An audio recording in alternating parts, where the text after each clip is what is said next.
বিসমিল্লাহির রহমানির রহিম। আসসালামু আলাইকুম দর্শক, আশা করি আপনারা সবাই ভালো আছেন। আজকে আমরা একটা ভিডিও নিয়ে হাজির হয়েছি।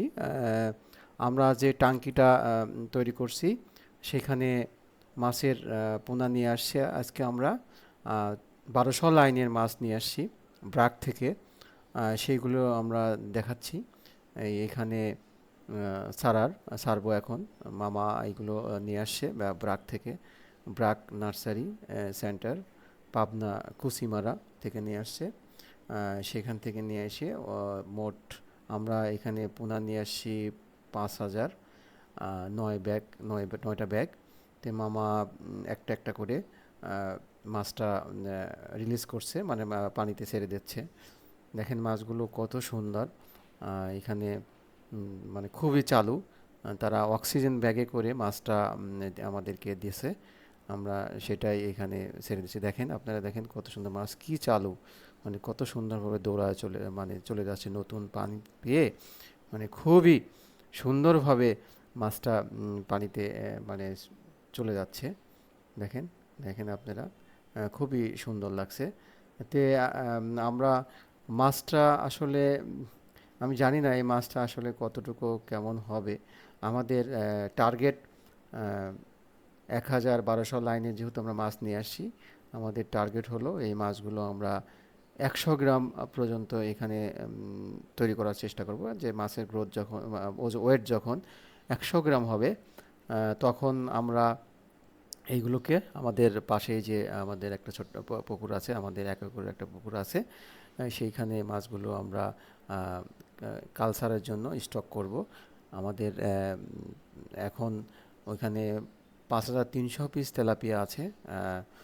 100 গ্রাম ওজনে, অ্যাভারেজ 100-110 গ্রাম ওজনের মাছ আমরা এপ্রিলের প্রথম সপ্তাহে আমরা স্টক করছি।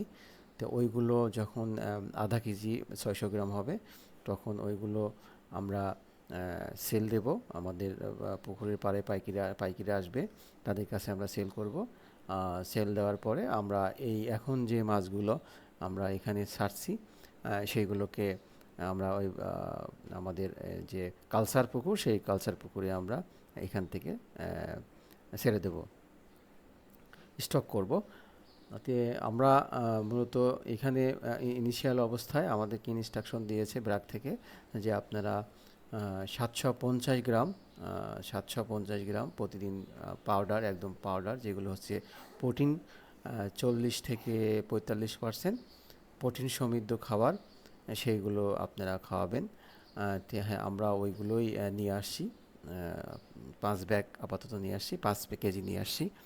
135 টাকা কেজি দরে ওইগুলো নিয়ে আসছি।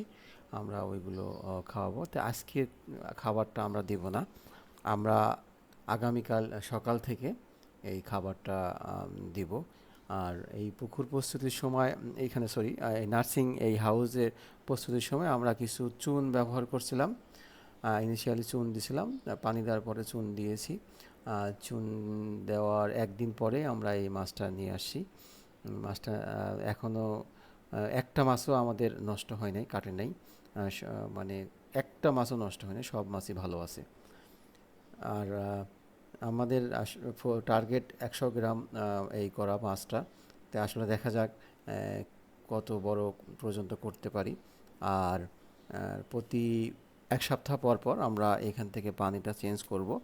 আর আমরা প্ল্যান করছি যে পানিটা অটোমেটিক যাতে চেঞ্জ হয়, আমাদের পাশে একটা সাবমার্সেল আছে, সাবমার্সেল থেকে আমরা এখানে পানি দেব। আর পানিটা যখন একটা নির্দিষ্ট লেভেলে যাবে, লেভেলে যাওয়ার সাথে সাথে পানিটা অটোমেটিক বের হয়ে যাবে। এবং এটা আমাদের টার্গেট হচ্ছে উপরের পানি না, নিচের পানি, একদম তলার পানি যাতে মানে বের হয়ে যায়, আমরা সেই প্ল্যান করছি।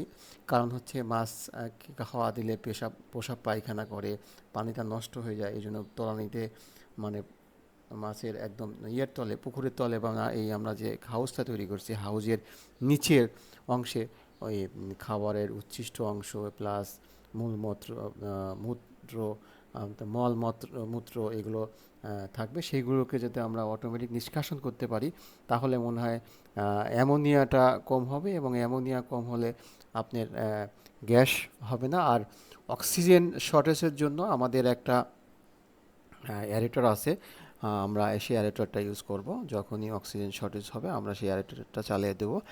আর আমরা যেটা করব, যে অ্যারেটরকে অ্যাভয়েড করার জন্য আমরা কন্টিনিউয়াসলি যখনই মাছটা ভাসবে, আমাদের টার্গেট হলো আমরা সাবমার্সেল চালাই দেবো। সাবমার্সাল চালাই দিলে একটা পানির ফ্লো হবে, ওই পানির ফ্লোতেই আপনার অক্সিজেন সৃষ্টি হবে। তখন আর আসলে এডিশনালি আমরা অ্যারেটর চালানোর দরকার নেই। আমার পানিও যাবে, আমার অক্সিজেন ফ্লো হবে, প্লাস হচ্ছে পানিটা চেঞ্জ হয়ে যাবে, আমরা সেই ব্যবস্থা করব। দর্শক, আপনারা সবাই ভালো থাকবেন।